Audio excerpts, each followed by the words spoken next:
That plane carrying many of Poland's leaders, the president, the first lady, crashed on Saturday. Today, investigators are at the site trying to determine what brought that plane down. And Alex Marquardt has the very latest from Moscow. Good morning.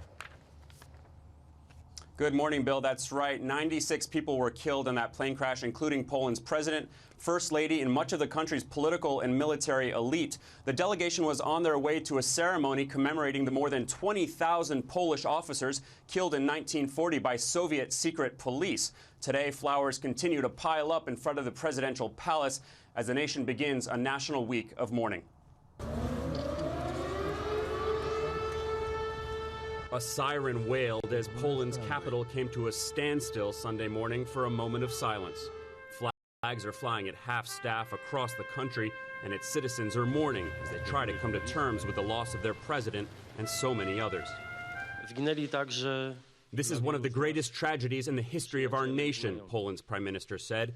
The modern world has not seen a drama like this. Investigators are combing a wooded area in western Russia where pieces of the Polish president's plane are strewn after it crashed Saturday morning just short of the runway.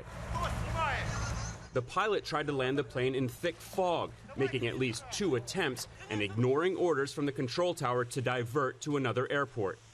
The crew made an independent decision to land, a spokesman for the region said. When you've got the president of a country on board and other dignitaries, the pressure on that pilot to get that airplane where it was supposed to go is incredibly high. Unfortunately, it sounds like it was too high in this case.